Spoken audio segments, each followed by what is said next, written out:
들어보셨죠? 안다고 생각하는 것에 사람들은 쉽게 걸려서 넘어진다고 그래요.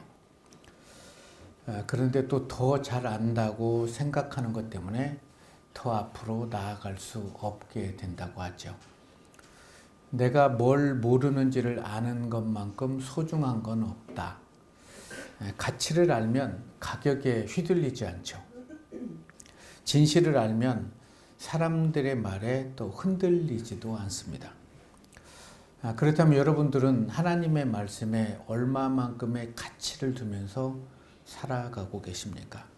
하나님의 말씀의 가치를 우리가 알아가면 알아갈수록 세상의 소리에 귀를 막고 하나님의 음성에 귀를 기울이며 살아갈 수 있을 거예요. 그런데 성경의 인물 중에 하나님의 말씀의 가치를 아는 사람도 많지만 그 가치를 알지 못함으로 인해서 세상에게 그리고 세상 사람들의 말에 마음을 빼앗겨서 그의 삶을 아름답지 못한 그런 처절한 삶으로 내려꽂는 그런 삶을 살아간 사람들이 많다는 거죠. 그래서 그의 삶에는 용서를 찾아볼 수가 없을 뿐만이 아니라 사랑해야 하고 섬겨야 될 사람을 시기하고 질투하게 됨으로 인해서 그는 모든 것을 가졌지만 아무것도 갖지 않은 자처럼 살아갔던 사람. 아프죠? 그 비참한 삶을 살다가 자기뿐만이 아니라 주위의 많은 사람들까지도 죽음으로 내몰았던 그런 한 사람을 오늘 말씀을 통해서 만나보기를 원합니다. 오늘 함께 은혜 나눌 말씀은 사무엘상 31장 1절에서 6절의 말씀입니다. 블레셋 사람들이 이스라엘을 치매 이스라엘 사람들이 블레셋 사람들 앞에서 도망하여 길보아 산에서 엎드려 죽으니라.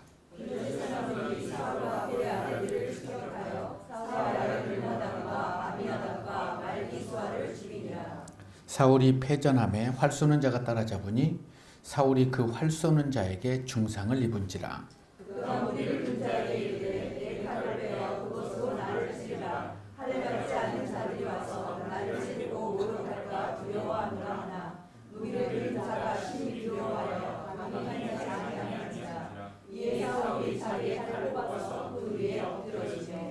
무기 든 자가 사울이 죽음을 보고 자기도 자기 칼 위에 엎드려져 그와 함께 죽으니라.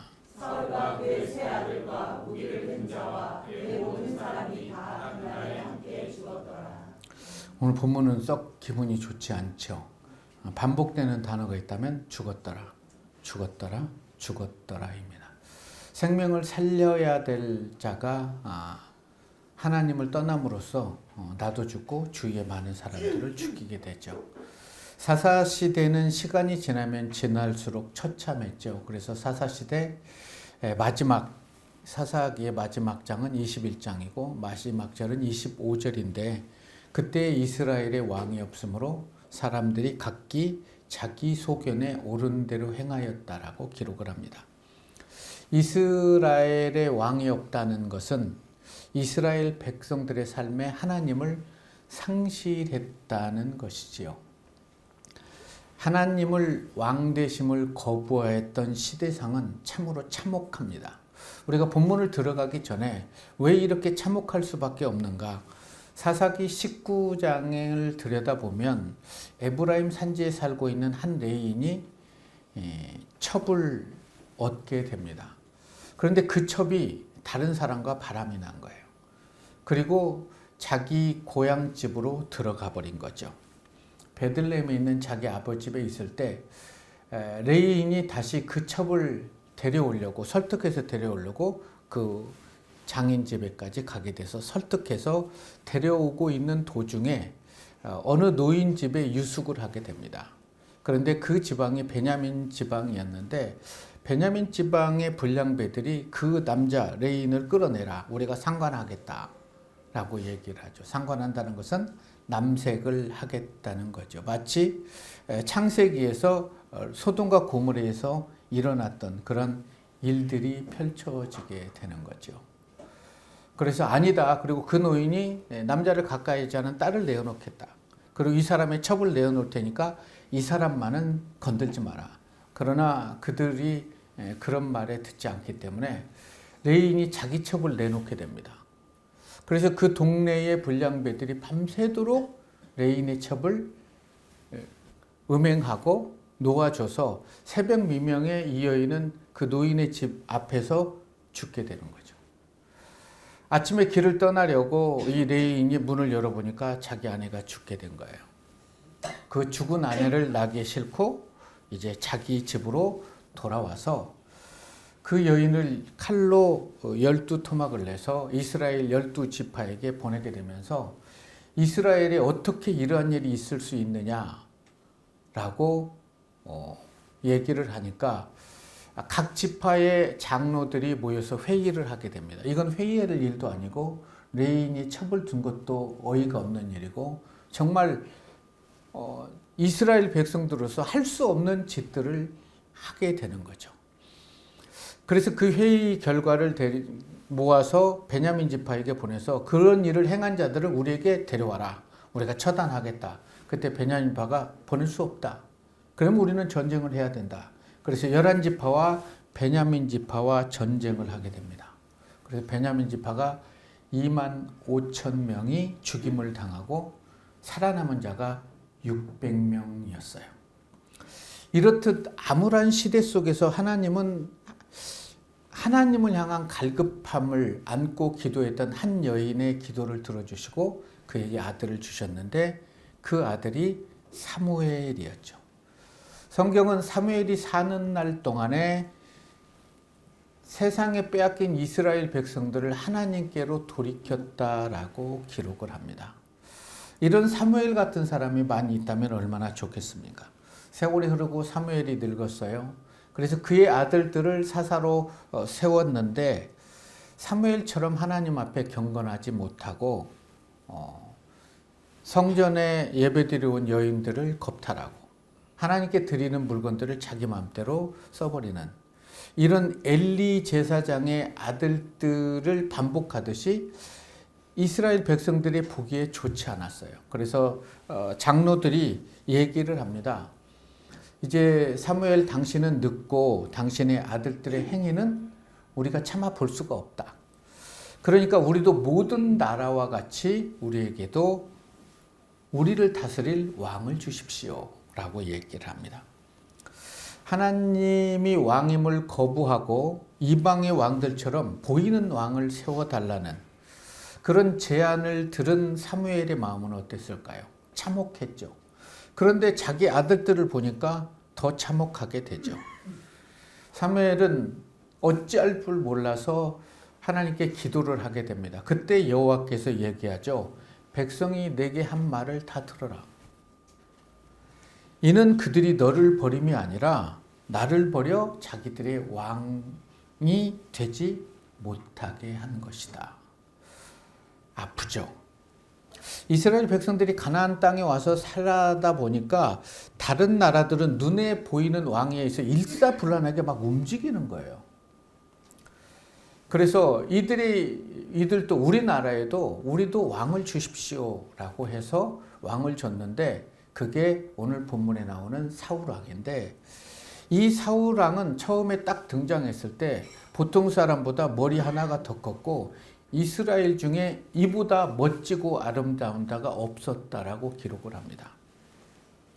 그런데 이 사울이 베냐민 지파 기스의 아들이었어요. 얼마 전에 몇 년 전에 베냐민 지파는 그런 못된 짓을 해서 2만 5천 명이 죽임을 당하고 600명이 살아남아서 이제 세월이 흐르게 되는 거죠. 그래서 많은 사람들은 왕을 세운다면 베냐민 지파에서는 세우지 않을 거라고 생각을 했어요. 그런데 르우벤 지파도 아니고 뭐 에브라임 지파도 아니고 유다 지파도 아닌 베냐민 지파에서 왕을 세워버리는 거죠. 백성들은 이해할 수는 없었지만 하나님의 말씀이기 때문에 그렇게 세우게 되는데 사울의 등장은 그 사무엘상 9장 2절의 말씀을 제가 우리말 성경으로 읽어드리면 이렇습니다. 그에게는 사울이라는 아들이 있었는데 그는 눈에 띄게 멋진 젊은이로서 이스라엘 사람들 가운데 그처럼 잘생긴 사람이 없었고 키도 다른 사람보다 어깨 이만큼 더 컸더라. 이렇게 아름답게 등장을 하게 됩니다. 이렇듯 시작이 아름다웠던 사울 왕이 끝도 아름다울 수 있게 하려면 하나님의 말씀을 붙잡아야 되는데 하나님의 말씀을 놓아버리게 되죠. 그래서 오늘 본문의 말씀을 살펴보면 계속해서 죽었더라라는 말씀이 반복됩니다. 그런데 혼자 죽지 않고 자기와 가장 가까운 사람, 자기 아들, 자기를 따르던 백성들이 다 죽게 만들었다는 거죠. 자, 그렇다면 어떻게 했으면, 어떤 삶을 살았으면 그는 이렇게 처참하고 비참한 죽음을 맞이할 수밖에 없을까? 사무엘상 13장 14절의 말씀을 보면 사무엘이 왕에게 이렇게 얘기를 합니다. 지금은 왕의 나라가 길지 못할 것입니다. 여호와께서 왕에게 명령하신 바를 왕이 지키지 아니하였으므로 라고 얘기를 해요. 그래서 여호와께서 그에게 맞는, 마음에 맞는 사람을 구하여 백성의 지도자로 삼을 것입니다. 사울 왕의 나라가 길지 못한 이유는 여호와께서 왕의 명령을 지키지 아니했다라고 성경은 기록합니다. 그래서 그는 처절한 죽음을 맞이할 수밖에 없다. 하나님의 말씀을 지키는 자의 삶에 하나님의 은혜가 흐른다는 것을 우리는 너무나 잘 알고 있지 않습니까? 그럼에도 불구하고 우리는 하나님의 말씀을 가까이 하고 하나님께 드리는 예배를 사모하고 하나님의 말씀대로 살아가기를 거부하고 있지는 않는지. 사울은 이스라엘을 위해서 생명을 걸고 싸워서 이스라엘을 강건하게 올려놓았던 다윗을 죽이기 위해서 자기의 평생을 허비하게 됩니다. 그것은 전쟁에 계속해서 이기고 돌아온 그때의 여인들이 노래를 하죠. 사울을 칭송하기 위해서 사울이 죽인 자는 천천히요, 다윗이 죽인 자는 만만입니다. 그 모든 것들이 다윗을 칭송하기 위함이 아니라 사울 왕을 칭송하기 위함이었음에도 사람들은 자기가 듣고 싶은 것만 듣는 것 같아요. 나에게는 천천을 돌리고 다윗에게 만만을 돌리면 이후에 그가 차지할 게 무엇이겠는가? 나의 자리 아니겠는가? 그래서 비파와 수금을 탈 때 다윗을 향해서 창을 2번이나 던져버리게 되죠. 다윗은 또 도망가게 되고 또 어느 날 다윗을 창으로 던지게 되고, 그래서 다윗은 사울과 함께 할 수 없었던 거죠. 사울은 자기의 모든 공권력을 가지고 적들을 물리쳐야 했는데 그 시간에 다윗 한 명을 죽이기 위해서 모든 시간을 허비해 버리게 되는 거죠. 오늘 본문을 보면 사울의 죽음 후의 상황은 더욱더 비참합니다. 그의 시신은 목베임을 당했고 시체는 성에 못 박힘을 당하게 됩니다. 사울은 죽는 방법도 활에 맞고 부하에게 나를 죽여라, 저 적들이 나를 더 비참하게 할 것 같으니까, 그러나 옆에 있는 병기된 자는 하나님께 기름 부음 받은 자를 그렇게 할 수 없다며 하지 않으니까 칼로 자기가 자결을 하게 되죠. 그것을 보고 병기든 자도 자결을 하게 됩니다. 왜 이렇게 비참한 종말을 맞이할 수밖에 없었을까? 그 이유가 있다면 교만이라고 생각을 합니다. 사울이 왕이 된 지 2년 되었을 때에 블레셋 사람들과 전쟁을 하기 위해서 나아갈 때 사무엘과 얘기를 합니다. 선지자가 와서, 사무엘 선지자께서 오셔서 예배를 드려주십시오, 제사를 드려주십시오. 그럴 때 사무엘이 7일 후에 내가 가서 여호와께 번제를 드리고 기도를 하겠다.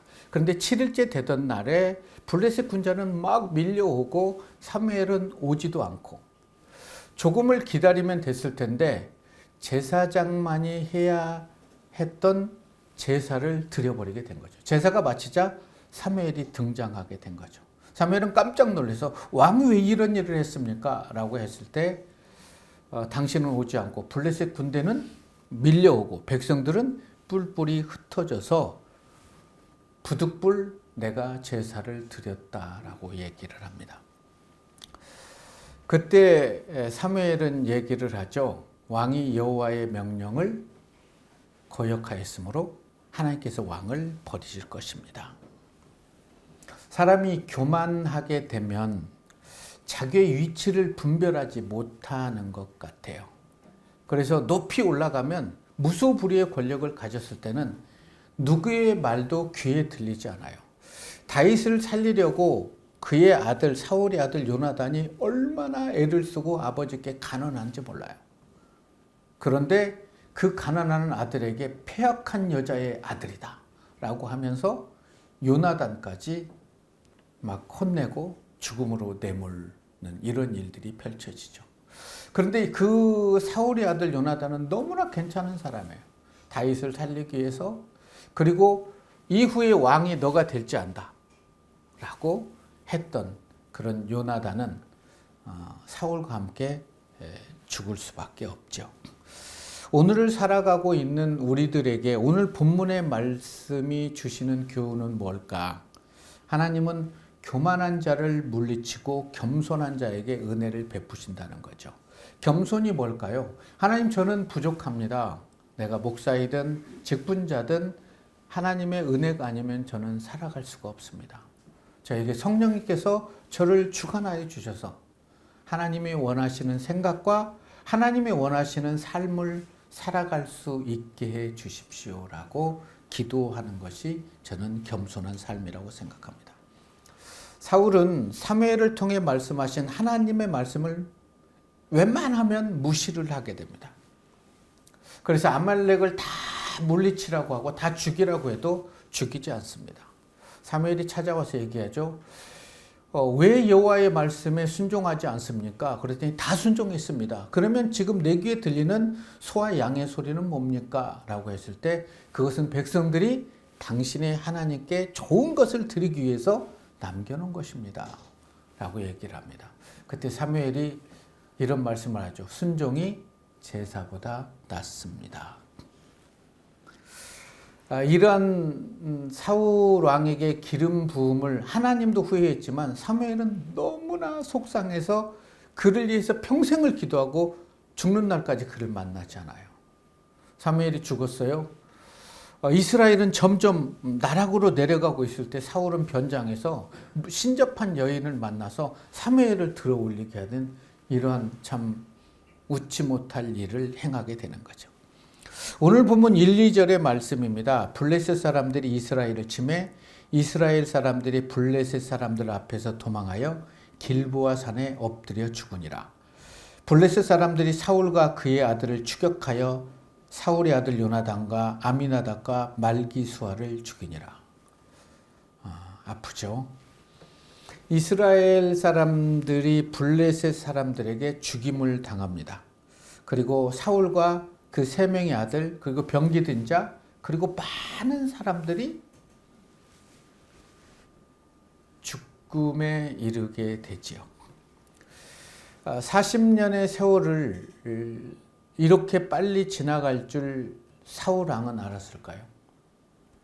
40년의 세월 속에서 돌아보니까 참 하나님의 말씀을 붙잡지 않은 게 위기였음을 그 죽음의 순간에 사울은 깨달았을까요? 사울의 어리석음은 그의 지나친 시기와 질투 때문이었죠.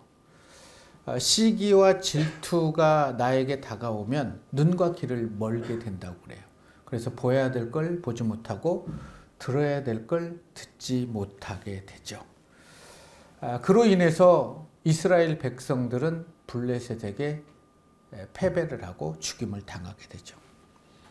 사울은 늘 마음속에 은혜와 감사가 아닌 시기와 질투를 안고 살았던 것. 모든 것을 가졌는데 다윗 하나 없애기 위해서 참 많은 짓을 합니다. 장을 던지고 그의 딸을 준다고 하면서 블레셋에 누구를 이렇게 해라고 그래서 거기서 죽게 만들어야 되는데 하나님께서는 계속해서 다윗을 생명사계로 싸서 살려내 주시는 거예요. 그렇게 피하게 하시고 그럼에도 멈출 줄을 모르는 사울이 죽은 자는 천천히고 다윗이 죽인 자는 만만이라는 이것 하나 때문에 그의 인생이 망하게 되는 거죠. 만약에 이것을 기쁘게 여기고 하나님께서 나에게 다윗 같은 용사를 주신 게 감사하며 그를 신뢰하고 그와 함께 동행했다면 어땠을까요? 사울의 왕국은 멋지고 사울의 최후는 아름다울 수도 있지 않았을까. 3절의 말씀입니다. 사울이 패전함에 활 쏘는 자가 따라잡으니 사울이 그 활 쏘는 자에게 중상을 입은지라. 도망가다가 중상을 입게 되는 거죠. 그리고 신하에게 나를 죽여라. 못 죽입니다. 내가 죽고 자기도 죽고. 자신뿐만이 아니라 자기에게 소중했던 사람들을 다 죽음으로 몰아내었던 사람 사울. 그렇다면 오늘 본문에 나오는 사울의 모습 속에 나의 모습은 혹시 없는가? 한 번 정도는 생각해 볼 필요가 있죠. 나의 시기와 질투 때문에, 나의 믿음 없음 때문에 내 주위의 사람들이 하나님을 알지 못하고, 알아도 성장할 수 없게끔 가로막는 그런 삶을 우리가 살아가고 있다면, 우리는 오늘 말씀을 붙잡고 회개하고 다시 내 삶을 하나님께 드릴 수 있어야 한다고 저는 생각합니다. 사울은 칼을 뽑아서 자결을 합니다. 아프죠. 하나님의 사람이 해서는 안 될 일을 하는데 이때 사울의 심정은 어땠을까요? 자신의 눈앞에서 자기 아들들이 죽어가고 백성들이 죽어가는 것을 목격하면서 죽음 앞에서 어떤 생각을 했을까요? 이런 생각은 하지 않았을까요? 이럴 줄 알았다면 왕이 되지 말 것을. 이럴 줄 알았으면 목사가 되지 말 것을 한다면 얼마나 가슴 아픈 인생입니까? 사울의 하나님을 떠난 불순종으로 인해서 이스라엘은 패배했습니다. 그렇다고 해서 블레셋이 쾌제를 부를 일은 아니에요. 블레셋은 잠시 하나님께 범죄한 사울을 멸하기 위한 도구로 사용되었을 뿐이에요. 사울의 죽음 이후에 이제 다윗의 시대가 열리게 되고 다윗은 하나님을 붙잡게 됩니다. 정말 볼품이 없는 다윗을 하나님이 붙잡았을 때 다윗은 블레셋을 초토화시키게 되고 다윗이 사는 날 동안 블레셋은 감히 이스라엘에 도전을 할 수 없는 그런 상황에 놓이게 되는 거죠. 누가 아름다운 삶을 살아가는 사람일까? 세상의 모든 것을 가졌음에도 한 가지 더 가지려고 그렇게 발버둥을 치며 아무것도 갖지 못한 자처럼 최후의 종말을 맞는 사울이 아름다운 사람일까요? 아니면 하나님이 주시는 것으로 감사하며 살아가는 사람이 아름다운 사람일까? 아무리 잘 먹고 잘 산다 하더라도 자기 스스로 사는 사람은 불쌍한 사람입니다. 그러나 지금 내 삶이 힘들고 어렵더라도 하나님을 의지하며 살아가는 사람이 결국에는 승리하고 행복한 사람임을 기억하시기 바랍니다. 이 시대는 너무나 어려운 시대 아닙니까? 그래서 포기하고 싶고 정말 절규하고 때로는 두려운 분도 있을 거예요. 그때 하나님께 무릎 꿇고 하나님의 이름을 부르시기 바랍니다. 그러면 때가 차면 다윗처럼 하나님이 세우실 거예요. 사무엘을 기다리지 못해서 번제를 드린 후에 사울 왕은 회개하지 않고 변명을 하게 되죠. 백성은 내게서 흩어지고 당신은 정한 날에 오지 않고 블레셋 사람들은 나를 치러 오고 그래서 내가 여호와께 은혜를 구하지 못했다 하고 부득이하여 번제를 드렸습니다. 거기에 그치지 않고 좋은 것을 남겨두었던 사울. 누구나 살아가면서 하나님께 죄를 범할 수 있지요. 그러나 중요한 것은 하나님의 말씀이 내 삶에 부어질 때 나의 잘못을 깨닫고 하나님께 회개하고 죄된 삶에서 돌아서는 것이에요. 그러면 하나님은 용납해 줍니다. 사울보다 더 엄청난 죄를 지었던 사람이 다윗 아닙니까? 부하의 아내를 겁탈하고 부하를 죽음으로 내몰았던 사람. 그는 수많은 나날을 하나님께 통곡하고 회개합니다. 그러나 하나님은 침묵하죠. 그럼에도 그는 시편 51편 10절에서 12절의 말씀 통해서 이렇게 하나님께 처절하게 간구합니다. 하나님이여, 내 속에 정한 마음을 창조하시고 내 안에 정직한 영을 새롭게 해 주십시오. 내 힘으로는 되지 않습니다. 나를 주 앞에서 쫓아내지 마십시오. 왜요? 쫓겨남을 당했던 사울 왕을 보았기 때문이죠. 그리고 주의 성령을 사울처럼 걷어가지 말라는 거예요. 저에게서 성령을 걷어가지 마십시오. 주의 구원의 즐거움을 내게 회복시켜 주셔서 자원하는 심령을 주사 나를 붙들어 주십시오. 라고 기도만 했을 뿐 아니라 그 죄에서 돌이킵니다. 그때 하나님은 그의 눈물을 닦아주시고 그를 다시 세워주시게 되죠.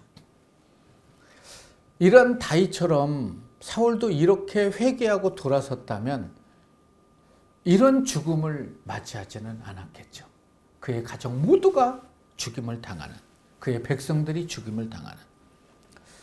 사울 주위에는 참 좋은 사람들이 너무나 많았어요. 사무엘 선지자가 있었고요. 정말 100명의 아들과도 부럽지 않은 요나단이 있었어요. 그리고 믿음의 사람 다윗도 있었어요. 그 모두를 다 품지 못하고 거부함으로 인해 그는 그의 인생의 마지막은 참 자결을 하는 그런 아픔을 겪게 되죠. 죄의 짐을 가장 빨리 해결하는 방법은 회개하는 것입니다. 회개는 그냥 하나님 잘못했어요 라고 끝나지 않고 그 이후에 그 죄에서 돌아서는 거예요. 그 돌이키는 발걸음에 하나님은 하나님의 은혜를 부어주시기 때문이죠. 6절의 말씀은 몇 번을 읽어도 마음을 아프게 하죠. 제가 오늘 본문을 묵상하면서 어제도 사무엘상을 전부 읽어보고 오늘 아침에도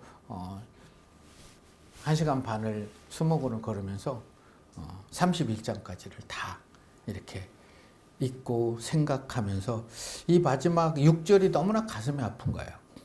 사울과 그 세 아들과 무기 든 자들과 그의 모든 사람이 다 그날 함께 죽었더라. 사울을 선택하고 왕을 세우신 이유 살리기 위함이거든요. 그리고 그들에게 생명의 말씀을 전하기 위함이었는데 사울은 그렇지 못한 게 너무나 아프죠. 어쩌면 사울은 왕의 자리에 머무르기를 좋아했던 사람이었던 것 같아요. 그래서 절대로 내려가지 않을 거라고 생각했던 사람. 그런 사울이 다윗과 이스라엘 왕국을 함께 다스렸다면 얼마나 좋겠습니까? 여러분, 서로 도우면 못할 일이 없다고 그래요. 그런데 서로 헐뜯으면 사람들이 아무리 많고 아무리 큰 교회라도 할 수 있는 일이 없다고 그래요. 서로 도와주면 일이 기쁘고 헐뜯으면 그 일이 고통이 된다는 거죠. 하나님의 자녀됨이 감사해서 하나님께 찬양을 피워 올리는 삶. 예배 전에 찬양대원들이 찬양을 하고 플룻과 피아노가 연주가 되는데 너무나 감사한 거예요. 너무나 은혜가 되고 참 귀하다. 여러분들이 보셔도 그런 걸 느끼지 않습니까? 하나님을 찬양하는 게 참 아름다운 일이죠. 우리 아이들 청년 하나하나가 정말 믿음으로 사는 삶을 보면 목회자로서 너무나 고마워요. 하나님, 이 아이들을 축복해 주세요라고 기도가 나오죠. 저는 하나님께서 여러분의 삶이 너무나 아름다워서 그런 다윗과 같은 축복을 허락해 주셨으면 좋겠어요. 그래서 여러분의 인생의 마지막이 떠나보낸 자들이 아쉬워하는 그런 분이 계시죠. 사도행전에 보면 구제와 섬김을 가장 많이 했던 다비다라는 제자가 나옵니다. 그 여인이 죽었을 때 사람들이 베드로에게 찾아와서 이 여인이 살아있을 때 속옷과 겉옷을 해줬기 때문에 해줬고 이렇게 많은 일을 했다. 이 여인이 없으면 우리 못 산다. 좀 살려달라고 얘기를 해요. 베드로가 살려줍니다. 살아난 다비다는 행복했을까요? 누구를 위해서 살아난 걸까요? 다비다는 지금 그 인생보다 천국이 너무나 아름답지만 남은 자들 때문에 다시 살아서 그들에게 많은 섬김을 했던 이런 삶. 우리는 그런 삶을 살아갈 수 있었으면 좋겠어요. 우리 교회가, 우리 성도들이 정말 하나님의 은혜를 받아서 하나님이 기뻐하지 않는 일을 끊어내고 하나님이 기뻐하는 일에 발걸음을 내디딜 수 있는 그런 삶을 살아갈 수 있기를 주님의 이름으로 축원합니다.